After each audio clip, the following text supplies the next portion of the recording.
জয় ভগবান। আজকে সবাইকে আমি আমাদের আধ্যাত্মিক চর্চায় স্বাগত জানাই। আমার সাথে যারা তোমরা রয়েছো, আশা করি সবাই ভালো আছো, যে যেখানে আছো। গত সপ্তাহে আলোচনা করার সুযোগ পাইনি, পরপর অনুষ্ঠান চলছিল। এই সপ্তাহেও চলছে, কিন্তু তার মধ্যে দিয়ে আজকের দিনটা বেছে নেওয়া গেল যে কিছুটা সময় আমরা একটু আলোচনা করি। তো আজকে যেখান থেকে স্বামী শিষ্য সংবাদের থেকে আমরা আলোচনা করব, সেটার এখানে আমাদের যে সাধারণ মনের অবস্থা, যে আমরা শর্টকাটে অনেক কিছু করার চেষ্টা করি, তো সেই নিয়েই স্বামীজির কাছে যারাই এসেছেন, স্বামীজি সবসময় বড় স্বপ্ন দেখিয়েছেন। এই আধ্যাত্মিক পুরুষদের সাথে যোগাযোগ হলে একটা সুবিধা হচ্ছে যে আমরা অনেক কিছু পথ আমরা খুঁজে পাই, আমাদের কোন দিকে যাওয়া উচিত, কেমনভাবে চলা উচিত। সংসারে থাকলেও যারা মহাপুরুষেরা, অবতার পুরুষেরা, তারা যেহেতু ভেতর থেকে তারা শান্ত থাকেন, তাদের কাছে টোটাল জগতের সমস্ত কিছুই খুব ক্লিয়ার থাকে। আমরা যতটুকু না নিজেদেরটা দেখতে পারি, তার থেকে অধিক তারা বুঝতে পারে, এবং আমাদের জন্য কোনটা ঠিক না সেটা কিন্তু তারা বুঝতে পারে। সুতরাং এখানেও স্বামীজি তার শিষ্যকে সেইভাবেই সাজেশন দিচ্ছিলেন যে তার জীবনটাকে আরও সুন্দরভাবে, আরও কিভাবে কাটানো। দেখো, আমরা সবাই ভালো আছি, আমরা যে যেখানে আছি সবাই ভালো আছি, কিন্তু ভালো থাকাটাই যথেষ্ট না। একটা জীবন পাওয়া গেছে, এই জীবনটাকে বড় নিজে এমন কিছু করব আমরা। ভগবান বলতেন এমন কিছু কর যাতে একটা দাগ রেখে যেতে পারিস। আজকে হাজার হাজার মানুষের জন্ম হচ্ছে, হাজার হাজার মানুষ মৃত্যুবরণ করছে, কিন্তু সবাই ওইটুকু গণ্ডির মধ্যেই ঘুরপাক খাচ্ছে। কিন্তু আজকে এত বছর পরেও কিন্তু আমরা স্বামীজির কথা, স্বামীজিকে নিয়ে আলোচনা করছি। এইটা কিন্তু সবচেয়ে বড় জিনিস, যে এত বছর পরেও তিনি এমন কাজ করে গেছেন যে তার কথা নিয়ে ভাবতে আমরা বাধ্য হচ্ছি। তো তিনি সেবা কাজ তো অনেক করেছেন, কিন্তু মূল কাজ হচ্ছে মানুষ তৈরি করা। তিনি হাজার হাজার মানুষকে উদ্বুদ্ধ করেছেন, তিনি হাজার হাজার মানুষকে এই পথে নিয়ে এসেছেন, ঈশ্বরমুখী করেছেন, ঈশ্বর উপলব্ধি করতে সাহায্য করেছেন। এটার এই কাজ খুব গুটি কয়েক মানুষই করতে পারে। এটা মানে মনকে শান্ত করে, অন্তর্মুখী করে ঈশ্বর উপলব্ধির পথে নিয়ে আসা এবং ঈশ্বর উপলব্ধি করানো, এটা এত সহজ ব্যাপার নয়। তো স্বামীজি এখানেই কিন্তু তার শিষ্যকে অনুপ্রাণিত করছেন যে যাতে সে এই পথটা, তার জীবনটাকে একটু ব্যতিক্রমভাবে নিয়ে যেতে পারে। সাধারণ মানুষ যে শুধু খাবো, ঘুমোবো এতটুকুই নয়, এর বাইরেও আমরা অনেক কিছু করতে পারি, যেটা আমাদের ব্যস্ত জীবনের মধ্যে থেকেই সময়টা বেরোবে। তো এখানে স্বামীজি তাই বলছেন শিষ্যকে, শিষ্য এসেছে স্বামীজির কাছে, তো স্বামীজি বলছেন কি হবে আর চাকরি করে। এবার আমাদের ভেতরে আসতে পারে যে আমরা মানে সবসময় কাজ করতে হবে, ইনকাম করতে হবে, রোজগার করা দরকার। এখানে স্বামীজি বলছেন যে কি হবে চাকরি করে, এটা কেমন ধরনের কথা হলো। কিন্তু বুঝতে হবে তাদের কথা বোঝা, অবতার পুরুষের কথা, ব্রহ্মজ্ঞ পুরুষের কথা বোঝা এত সহজ নয়। তাদের কথার পেছনে অনেক কথা থাকে। তো এখানে তিনি বলছেন না হয় একটা ব্যবসা কর। শিষ্য তখন এক স্থানে একটি প্রাইভেট মাস্টারি করে মাত্র। তো বলছে যে একটা ব্যবসা কর না হলে। তো সেখানে এবার স্বামীজি শিষ্যকে বলছে যে অনেক দিন মাস্টারি করলে বুদ্ধি খারাপ হয়ে যায়, জ্ঞানের বিকাশ হয় না, দিনরাত ছেলের দলে থেকে ক্রমে জড়বৎ হয়ে যায়, আর মাস্টারি করিস না। আমার এটা পড়ে আমার নিজের জীবনের কথা মনে পড়ে যাচ্ছে। আমি যেহেতু কম্পিউটার টিচার ছিলাম, তাই আমি যখন ভগবানের কাছে গেলাম, আমার আমার কাছে অনেক স্টুডেন্টরা ছিল সেই সময়। এবার আমার তো হঠাৎ করেই সন্ন্যাস হয়, অদ্ভুতভাবে আজকে আমার সন্ন্যাসের দিন। এই দিনে 2010 সালে আমার সন্ন্যাস হয়।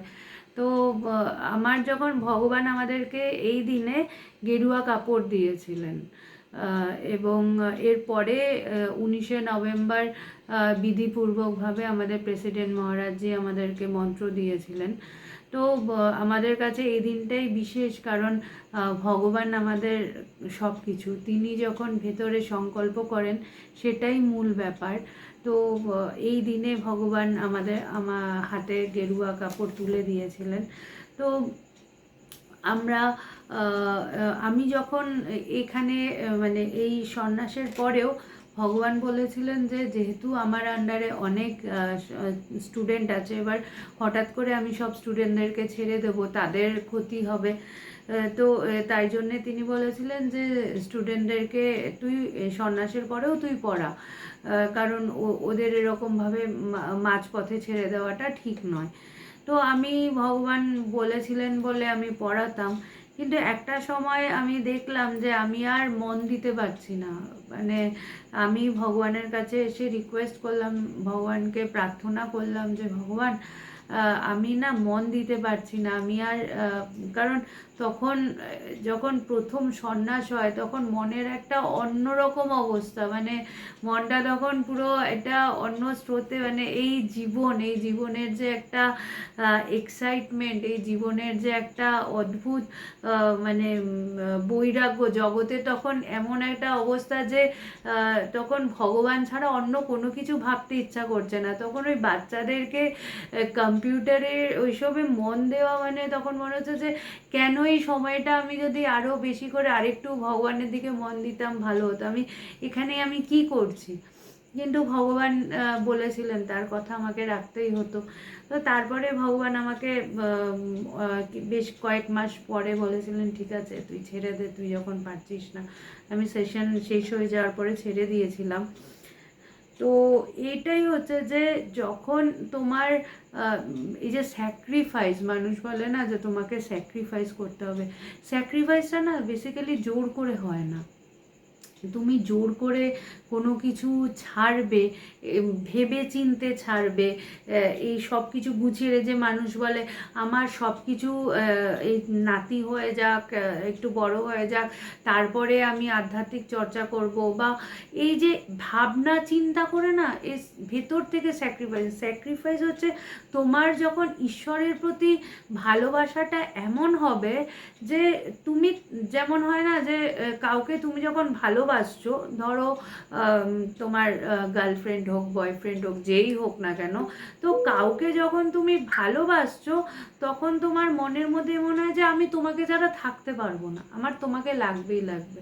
তো ঈশ্বর তো স্বয়ং তিনি, যাকে ছাড়া কোনো কিছু হয় না, সেখানে কিন্তু তখন ভেতরে এটা আরও বেশি বেশি করে হয় যে আমি, মানে আমি কি করছি, আমি কেন অন্যদিকে আমি ভাবনা চিন্তা করছি, আমার তো ভগবান ছাড়া আর কিছু দরকার নেই। মনটা তখন এরকম ভেতরে হতে থাকে, তখন জগতের আর অন্য কোনো কিছুতে মন যায় না। তো এখানে তাই জন্যে স্বামীজিও শিষ্যকে বলছেন যে তুই অন্যদিকে কেন মন দিচ্ছিস, তোর এটা এই পড়িয়ে পড়িয়েও তোর মন বুদ্ধি নষ্ট হয়ে যাবে। তো তখন শিষ্য বলছে তবে কি করব। দেখুন গুরু কিভাবে ইন্সপায়ার করে আমাদের বড় হওয়ার জন্য। আমরা আমাদের লক্ষ্যটা একটা দিকে থাকে যে আমাকে চাকরি করব, রোজগার করব, ভোগ করব, ব্যাস এতটুকুই। কিন্তু এর বাইরেও অনেক কিছু করার আছে যেটা আমরা ভাবতে পারি না, আমরা বেশি মানে অনেকটা জুড়ে ভাবতে পারি না। আমাদের ওই যেমন গতানুগতিক আমরা দেখে আসি, আমাদের মনটা ওই অতটুকুর মধ্যেই ঘোরফের করে, এর বাইরে আর আমি ভাবতে পারি না। তো স্বামীজি বলছেন কেন, যদি তোর সংসারই করতে হয়, যদি অর্থ উপায়ে স্পৃহাই থাকে, তবে যা, আমেরিকায় চলে যা। আমি ব্যবসায়ের বুদ্ধি দেব, দেখবি 5 বছরে কত টাকা এনে ফেলতে পারিস। দেখো কেমন গুরু কেমন হয়। আমরা তো ভাবি গুরু শুধু মন্ত্রই দেবে, গুরু শুধু আধ্যাত্মিক কথাই বলবে, না। গুরু হচ্ছে তোমাকে প্রতি মুহূর্তে পথ চলতে ঠিকভাবে সাহায্য করবে, কারণ তুমি জানো না তোমার সামনে কি আসছে, তোমার কোন কাজটা করা উচিত, কোন কাজটা করা উচিত না। গুরু তোমার শুধু আধ্যাত্মিকভাবে তোমাকে সাহায্য করছে তা না, তোমার সংসারে কোন জিনিসটা উচিত এবং কোনটা উচিত না সেখানেও কিন্তু গুরু তোমাকে সাহায্য করে। তো স্বামীজি এখানে তাকে বলছে যে তুই বিদেশে যা, আমি টাকা দেব। দেখো কেমন হয় গুরু। গুরুর মহিমা না, তুমি যত গুরু কিভাবে সাহায্য করতে থাকে এটা যত ভাবতে থাকবে না, তত মনে হবে তুমি এতটা ভালোবাসো, তুমি আমার জন্য এতটা ভাবো। কারণ গুরু যেভাবে নিঃস্বার্থভাবে শুধুমাত্র তোমার যাতে ভালো হয় সেইটা ভাববে, এটা জগতের আর কোনো মানুষ ভাববে না। জগতের মানুষ এটা ভাববে আমি তোমার জন্য এই কাজটা করব, এর বদলে আমি তোমার থেকে কি পাবো। যদি আমার তোমার থেকে কিছু প্রফিট হয়, আমি এখান থেকে কিছু গেন করি, তবেই আমি সে কাজটা করব। সে আমার পরিবারের যত কাছের লোকই হোক না কেন, সে ভাববে যে আমি ওর থেকে কি পাচ্ছি, আর যদি হিসাবে কম পড়ে যায় তখনই আমরা ঝগড়া করি। কিন্তু গুরু সবসময় নিঃস্বার্থভাবে তোমাকে কি দেবে যাতে তুমি আরো বড় হতে পারো, আরো মানে অনেক কিছু করতে পারো। তো স্বামীজি বলছেন আমি তোকে টাকা দেব, তুই বিদেশে যা, গিয়ে ব্যবসা কর। ওখানে গেলে অল্প দিনে অনেক টাকা রোজগার করতে পারবি। আমার মনে আছে, এই কথাটা বলতে বলতে মনে পড়লো, একজন ভক্ত, সে ভগবানকে খুব ভালোবাসতো। তো দেখো সন্ন্যাসী না সবাই হতে পারে না। আমাদের ভেতরে বৈরাগ্য আসে ঠিকই, আমরা বেরিয়েও যাই, কিন্তু শুধুমাত্র ঈশ্বরকে নিয়ে সারাটা দিন কাটানো, ঈশ্বরকে কেন্দ্র করে সমস্ত কাজকর্ম করা এত সহজ না। বিষয় আমরা সারাদিনের নানা বিষয় নিয়ে থাকি, আমরা সেটা ধরতে পারি না।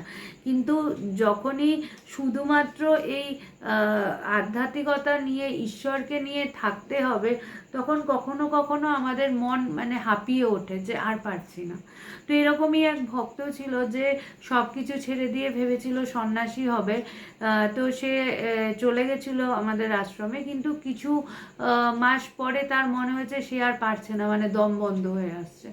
তো তারপরে এবার সে তো তার চাকরি বাকরি সব কিছু ছেড়ে চলে গেছে। তো এবার সে যখন আর পারছে না তখন সে ফিরে আসে। তো দেখো ভগবান মানে গুরু কেমন হয়। তো সে যখন ফিরে এসেছে, গুরুর তো রাগ হতে পারে যে এই পথে আসবে বললো কিন্তু ও এরকমভাবে ফিরে এলো।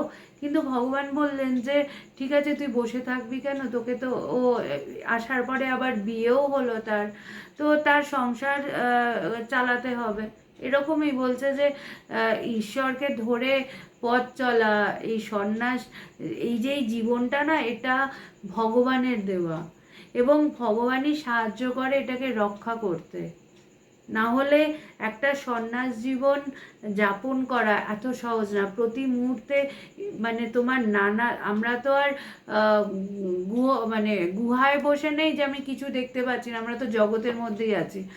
জগতের মধ্যে জগৎ ব্যবহার করছে, সেখানে মনের নানা রকম ক্রিয়া হয়। সেই অবস্থায় ঈশ্বর যদি তোমাকে সাহায্য না করে, এই জন্য বলছে সবসময় তার কাছে প্রার্থনা করো। তোমার যদি মনে হয় আমি অনেক হয়ে গেছি, আমার অনেক কিছু আমি শিখে গেছি, এত বছর ধরে আছি, আমি অনেক জ্ঞানী, কখন যে তুমি মুখ থুবড়ে পড়বে, কখন যে তোমার সব কিছু মানে তুমি দেখবে তোমার রাস্তা বন্ধ, তুমি চলতে পারছো না, তুমি নিজেও জানো না। এই জন্যে ঈশ্বরের কাছে সবসময় সারেন্ডার করে থাকতে হয় যে তুমি তুমি তুমি ছাড়া কিছু নেই, তুমি আমাকে নিয়ে চলো। তো তাকে ভগবান বললেন যে এক কাজ কর, তুই যখন সংসারই করবি তাহলে তোকে তো রোজগারও করতে হবে, তুই বরঞ্চ আলু নিয়ে বস। বাজার ছিল বিরাটি, আমাদের যে আশ্রমের সামনে বাজার ছিল। তো বললো যে আমি তোকে টাকা দিচ্ছি, তুই ব্যবসা শুরু কর। এই কথাটা পড়ে আমার ভগবানের কথা মনে পড়লো। ভগবান, এটা আমরা পড়ছি আর আমি ভগবানের জীবনে এটা প্র্যাকটিক্যালি দেখেছি। ভগবান এরকম বহু মানুষকে সাহায্য করার জন্য টাকা দিয়েছিলেন যে শুরু করো, ইন্সপায়ার করেছিলেন। আমি সন্ন্যাসের পরে আমার যেই দিদিটার বাড়িতে আমি ছিলাম, কারণ আমার যখন সন্ন্যাস হয়েছে তখন তো কোনো আশ্রম হয়নি।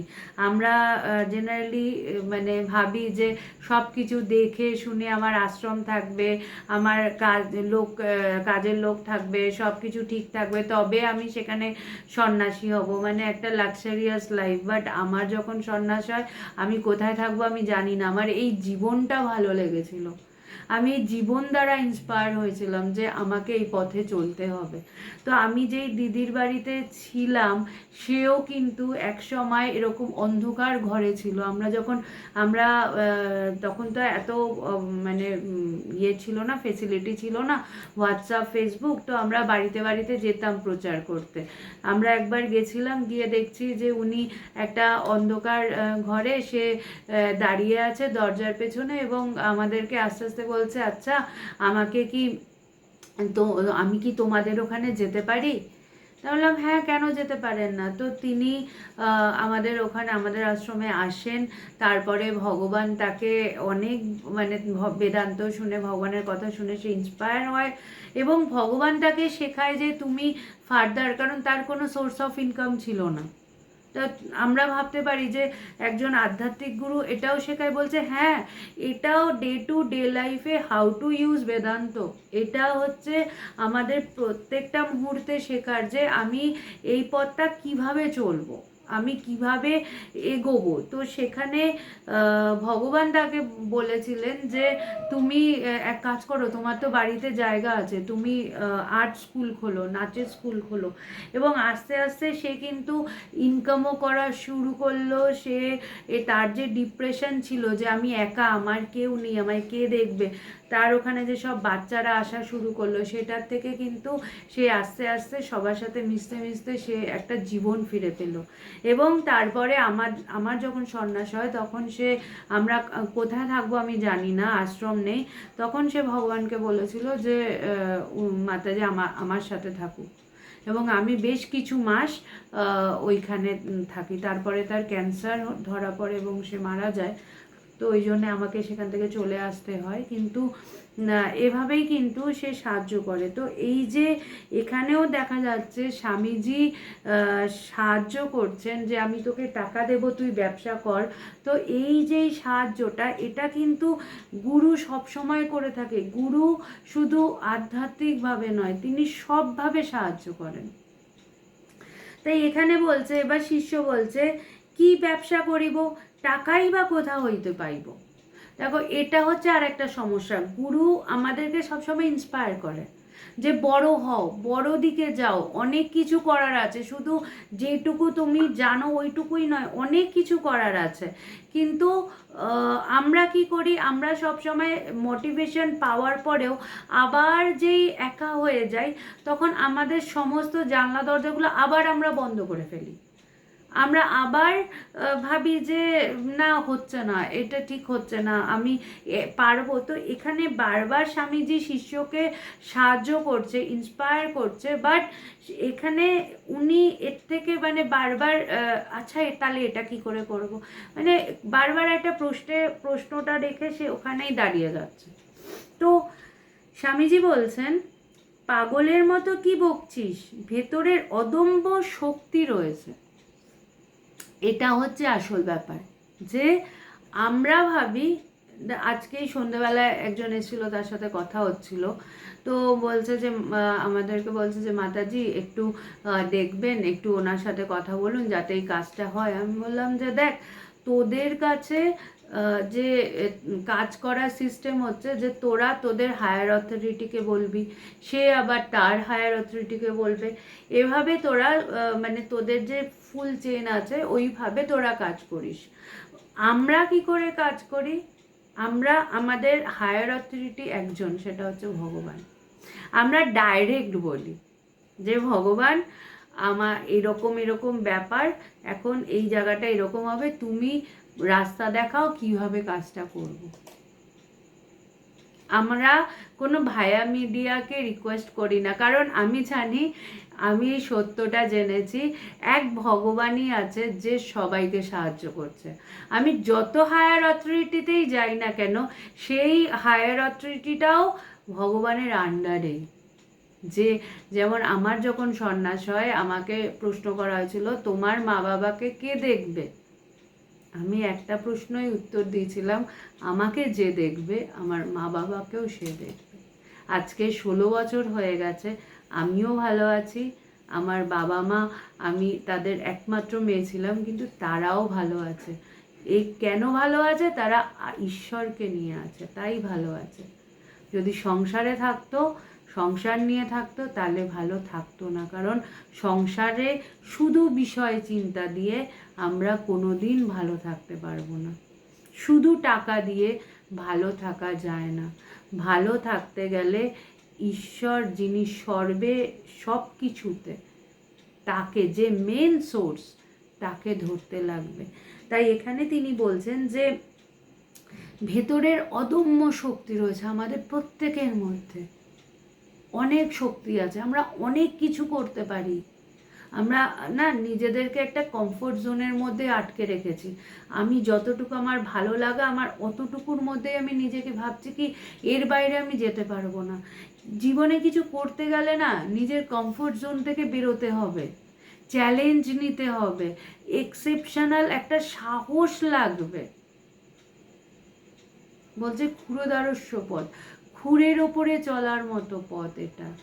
যে এই পথটায় প্রতি মুহূর্তে যদি তুমি ঈশ্বরকে নিয়ে থাকো, ঈশ্বর তোমাকে পার করে দেবেন। আর যদি যেই তোমার মনের মধ্যে লোভ আসবে, ভোগ আসবে, অমনি কিন্তু তুমি ডুববে ওখানে। Simple equation. ঈশ্বরের পথে কোনো বুজরুকি নেই।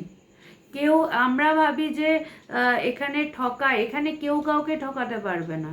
তুমি যদি দেখছো যে তুমি পারছো না, জানবে তুমি ভুল করছো কোথাও, তুমি কোথাও গিয়ে তুমি মিথ্যা করছো, তাই তুমি ডুবে যাচ্ছ, তাই তুমি ঈশ্বরের সাহায্য পাচ্ছ না। আর যদি তুমি শুধু ঈশ্বরকে নিয়ে থাকো, তাহলে স্বয়ং ঈশ্বর সব কিছু ঠিক কাউকে না কাউকে পাঠিয়ে দেবে। এই যে আমরা এত বড় একটা প্রোগ্রাম 26 তারিখে অনুষ্ঠানটা হলো, আমরা শুধু তো মানে কোথা থেকে কতগুলো ছেলে এলো, তারা আমাদের সাথে যুক্ত হলো, তারা বলল যে মাতাজি আমরা একটা ভালো এইরকম কাজ করতে চাই। বললাম খুব ভালো কথা, কর। এবং সব কিছু অটোমেটিক্যালি সময়ের সাথে সাথে হয়ে গেল। তার একটাই মূল জিনিস হচ্ছে আমার ভেতরের অদম্য শক্তি, আমার ভেতরের ইচ্ছা শক্তি, আমি কিছু করব, আমি এই কাজটা করতে চাই, আমি মানুষের জন্য করতে চাই। দেখো, তুমি যদি নিজের কথা সবসময় ভাবো না, তখন তো ভগবান বলবে তুমি তো নিজের কথা নিজেই ভাবছো, আমার কি দরকার। আর যদি তুমি মানুষের কথা ভাবো, নিঃস্বার্থভাবে মানুষের জন্য করো, তাহলে ভগবান দেখছেন যে এ তো নিজের জন্য কিছু ভাবছে না, এর জন্য আমাকে ভাবতে হবে। ভগবান কিন্তু তখন দেখবে তোমার অটোমেটিক সাপ্লাই আসতে থাকছে। কিন্তু তুমি যদি সারাক্ষণ ধরে নিজের কথাই ভাবো, তাহলে ভগবানের আর কি দরকার। আমার আমিত্ব তো নাশ হচ্ছে না। আমি নিজেকে ভাবছি আমি বিশাল বড়, আমি সব কিছু করতে পারি। এই আমার আমিটা এত বড় হয়ে থাকে, তো ভগবানের কি দরকার। বললো ঠিক আছে, ও আরেকটু ধাক্কা ঠাক্কা খেয়ে নিক, তারপরে নয় আমি কাজ করব, তারপরে আমি নয় সাহায্য করব। তো এখানে তাই বলছে যে তুই কেন, সব যাত্রা তাই হয়ে পড়েছে, একবার বেরিয়ে আয়, দেখবি ভারতের দেশে লোকের জীবন প্রবাহ কেমন তরতর করে প্রবল বেগে বয়ে যাচ্ছে। বলছে যে একবার কাজে নাম, একবার যা, কাজ করা শুরু কর, দেখ কিভাবে মানুষ সাহায্য করবে, দেখ কিভাবে এগোবি তুই, প্রতি মুহূর্তে দেখবি তোকে সাহায্য তুই পাচ্ছিস। বলছেন যে আর তোরা কি করছিস, এত বিদ্যা শিখে পরের দৌড়ে ভিখারির মতো চাকরি দাও চাকরি দাও বলে চেঁচাচ্ছিস।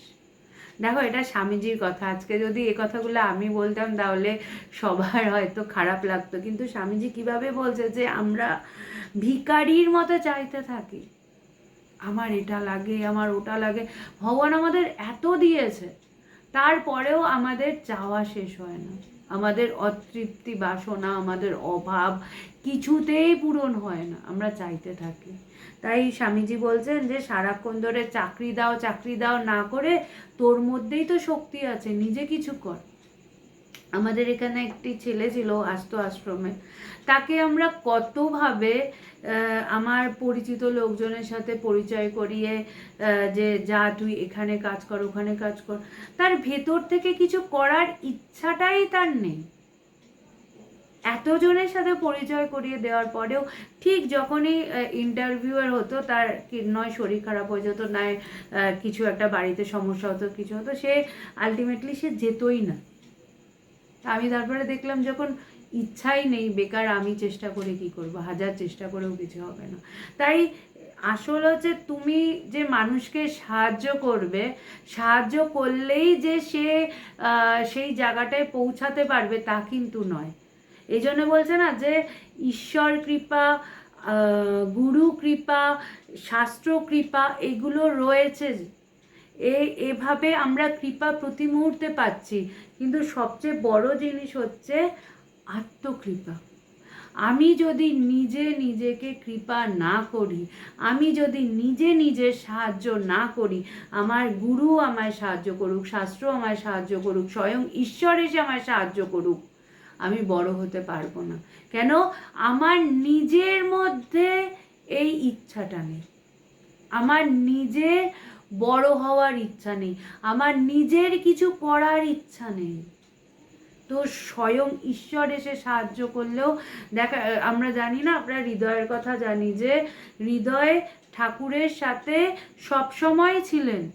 আজকে স্বামীজি বিশ্ববিজয়ী বিবেকানন্দ, তাকে সারা পৃথিবীর মানুষ জানে, তার নামে কত কত মানুষ খেয়ে পড়ে বেঁচে আছে, কত কত মানুষ আধ্যাত্মিক পথে এসেছে, কিন্তু যে সব সময় ঠাকুরের সাথে ছিল, চিনতে পারাটা হচ্ছে আসল।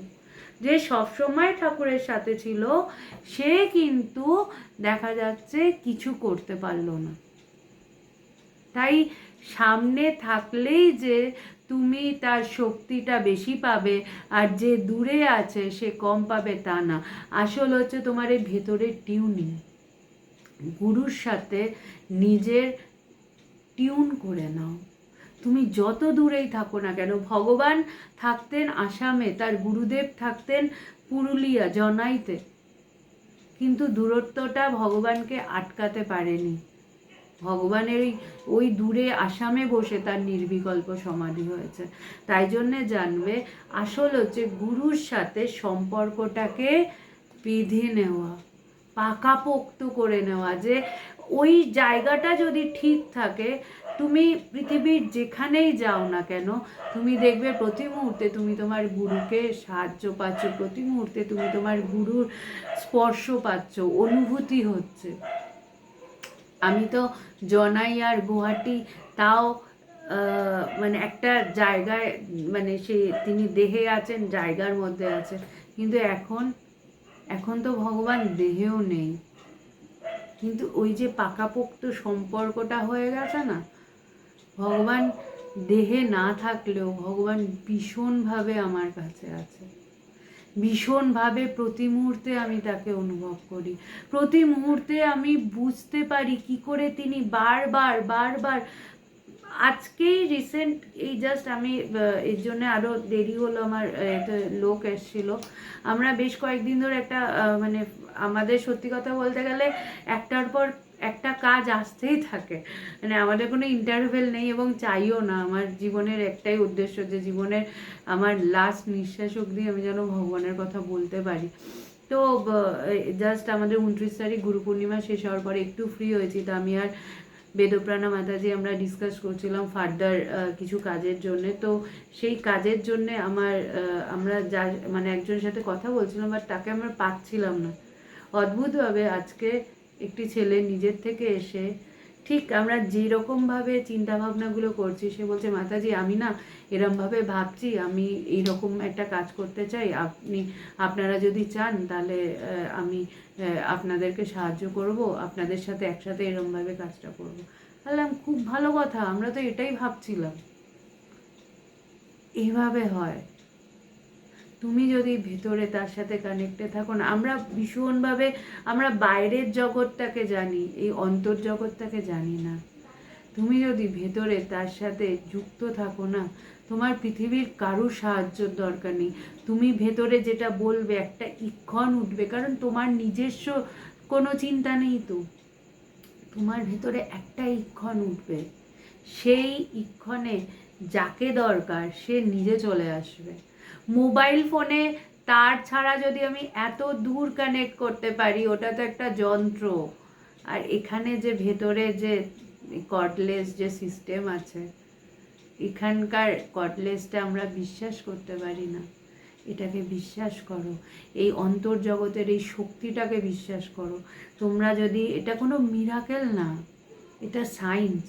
ভেতর থেকে তোমার, তুমি যেহেতু তোমার অন্য কোনো চিন্তা নেই, তাই একটা চিন্তা অটোমেটিক্যালি সেই মানুষটাকে তোমার দরকার, তুমি তো জানো না, চেনেও না, ঠিক তাকে তোমার কাছে ঈশ্বর নিয়ে আসবে। This is science. তো তাই এখানে বলছে যে এমন সজলা সফলা দেশ যেখানে প্রকৃতি অন্য সকল দেশের চেয়ে কোটি গুণে ধনধান্য প্রসব করেছেন, সেখানে দেহ ধারণ করে তোদের পেটে অন্ন নেই, পিঠে কাপড় নেই, সে দেশের ধন ধান্য পৃথিবীর অন্য সব দেশে সিভিলাইজেশন বিস্তার করেছে, সেই অন্নপূর্ণার দেশে তোদের এমন দুর্দশা যে আমাদের এখানে এত কিছু আছে, এত পসিবিলিটি আছে। ভারত মাতা মানে আমাদের এই দেশের এত কিছু আছে, আমরা কিছু করতে পারি না। যে মানুষরা এখনো বেকার হয়ে আছে, যারা ভাবছে কিভাবে কি করব, যাদের খাওয়া নেই, কাপড় নেই, তারা সত্যিকারেরই অলস, তারা সত্যি কিছু করতে চায় না, তাই তাদের এই অবস্থা। যদি মানুষ খেয়ে পড়ে বাঁচতে চায় না, পৃথিবীতে অনেক কিছু আছে যেটা আমি করতে পারি, করে বাঁচতে পারি। কিন্তু আমাদের কি, ওই কেউ এসে আমাদেরকে ডোনেট করুক, কেউ এসে আমাকে একটু সাহায্য করুক, আমরা এইভাবে থাকতেই ভালোবাসি। আমরা পরজীবী হয়ে থাকতে ভালোবাসি, আমরা স্বাধীনভাবে থাকতে চাই না, আমরা আমাদের স্বাধীনতা চাই না। তাই এখানে তিনি বলছেন ঘৃণিত কুকুর অপেক্ষা ও যে তোদের দুর্দশা হয়েছে। দেখো স্বামীজি কিভাবে বলছে। আমরা এই কথাগুলো শুনলে তো আমাদের মানে মনে হবে স্বামীজি আমাদেরকে এভাবে বলছে। বলছে হ্যাঁ, বলছে তোদের এত দুর্দশা, তোরা আবার তোদের বেদ বেদান্তের বড়াই করিস। বলছে যে এটা তো আমাদের সম্পদ পৃথিবী, কিন্তু মানুষ উঠে পড়ে লাগতেই চায় না, কিছু করতেই চায় না, চায় সকালবেলা ওঠার পরে যে কেউ একটু আসুক, এসে আমাকে একটু খাবার দিয়ে যাক, একটু জামা কাপড় দিয়ে যাক, একটু এটা দিয়ে যাক। কেউ কিছু করতেই তো চায় না, অনেক কিছু করার আছে। সবসময় টাকা দিয়েই যে সাহায্য করা যায় তা না, আমরা অনেক কিছু করতে পারি। তাই এখানে বলছে যে জাত সামান্য অন্ন বস্ত্রের সংস্থান করতে পারে না, পরের মুখাপেক্ষী হয়ে জীবন ধারণ করে, সে জাতের আবার বড়াই। যে যে নিজের জন্যে নিজে, ভগবান আমাদের একটা শরীর দিয়েছে, কর্ম ক্ষমতা দিয়েছে, হাত পা দিয়েছে, কিন্তু আমি নিজে কিছু করতে চাই না, আমি বসে আছি। দেখো আমরা ভগবানকে নিয়ে থাকি, আমরা তো বলতে পারি যে আমাদের কিছু করার নেই, ভগবান দেখছে, ভগবান সব কিছু পাঠাবে। এটা সত্যি কথা, ভগবান সব কিছু পাঠায়, বাট যেটুকু আমাদের চেষ্টা করার, আমরা আমাদের সেই কাজটা আমাদের করতে হয়। এই যে ভাবছি, চিন্তা করছি, কার সাথে কথা বলবো, কি করব, অ্যাটলিস্ট কিছু করার কথা ভাবছি, তো এই যে ভেতরে চিন্তাটা, যোগাযোগ করা, এগুলো তুমি কিছুটা এগোলে তবে তো তিনি তোমায় সাহায্য করবে।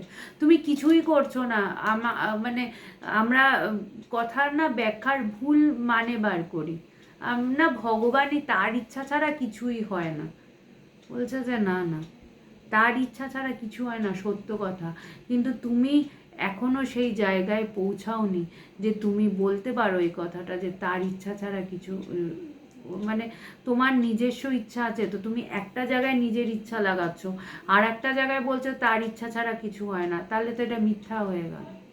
তাই এখানে তিনি বলছেন যে ধর্মকর্ম এখন গঙ্গায় ভাসিয়ে আগে জীবন সংগ্রাম অগ্রসর হ। আমাদের মনে হবে স্বামীজি এরকম বলছে যে ধর্মকর্মকে গঙ্গায় ভাসিয়ে দাও, মানে এই কথাটা এইভাবে ইন্সপায়ার করতে চাইছেন তিনি, যে তুমি ঈশ্বর করে বসে থাকলে হবে না, তোমাকে আগে নিজেরটা করে নিতে হবে। ঈশ্বর তোমায় সাহায্য করবে, কিন্তু তুমি এক পা তো এগো। বলছেন যে ভারতে যেসব পণ্য উৎপন্ন হয়, দেশ বিদেশের লোক তাই নিয়ে তার উপর বুদ্ধি খরচ করে নানা জিনিস তৈয়ার করে, বড় হয়ে গেল, আর তোরা তোদের বুদ্ধিটাকে সিন্ধুকে পুরে রেখে ঘরের ধন পরকে বিলিয়ে হা অন্ন করে বেড়াচ্ছিস। যে আমাদেরই জিনিস নিয়ে বাইরের মানুষ বুদ্ধি খাটিয়ে সব কিছু করে যাচ্ছে, আর আমাদের কাছে সব কিছু আছে, কিন্তু আমরা সেই জিনিসটাকে আর ইউটিলাইজ না করে আমরা শুধু ভাবছি ওটা হলে ভালো হতো, এটা হলে ভালো হতো, আমরা সেটাকে ইউটিলাইজই করছি না। মানে বলছে যে তোমার কাছে সমস্ত সোর্স আছে, সব কিছু আছে, শুধু একটু দরকার তোমার ইচ্ছা শক্তি। তোমার সেই শক্তি যেটা ভগবান দিয়েছেন, সেই শক্তিটাকে কাজে লাগাও। সেই শক্তিটাকে কাজে লাগালে দেখবে অনেক কিছু করা যায়। তুমি তোমার দৈনন্দিন জীবনে যা করছো তার বাইরেও অনেক কিছু করা যায়। শুধু চিন্তা করো যে আমি এটা করব, তাহলে একদিন দেখবে এরকম করতে করতে অনেকটা বড় হয়ে গেছো, অনেক দিকে এগোতে পারছো। একটা নয়, অনেক কিছু করা যাবে।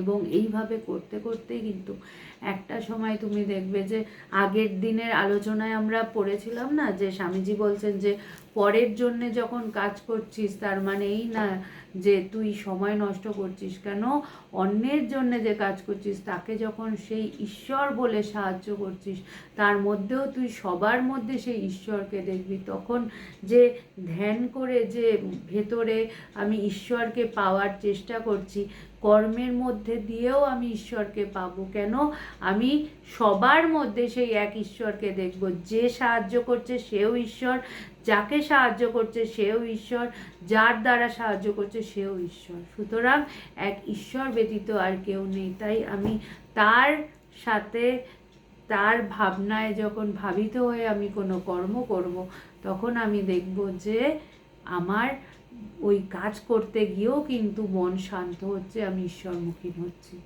এবং আমি সবার মধ্যে সেই এক ঈশ্বরকেই প্রতিবাদ করব।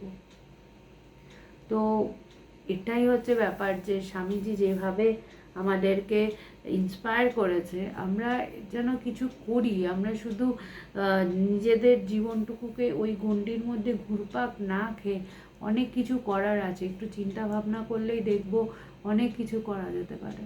আমাদের করতে হবে, ভাবতে হবে, ভাবতে শিখতে হবে। ঠিক আছে, আজকে তাহলে এই অবধি থাকুক। সামনের দিন দেখা যাক কবে আমি সুযোগ পাই। যেদিন সুযোগ পাবো সেদিন আবার আলোচনা করা যাবে। ততদিন তোমরা সবাই ভালো থাকো, চিন্তা ভাবনা করো, এবং ঈশ্বরকে নিয়ে আরও বেশি বেশি করে ডুবে থাকো, ঈশ্বরের মধ্যে ডোবো, ঈশ্বরকে নিয়ে থাকো, কারণ একমাত্র ঈশ্বরেই আনন্দ, ঈশ্বরেই শান্তি। ভালো থেকো। জয় ভগবান।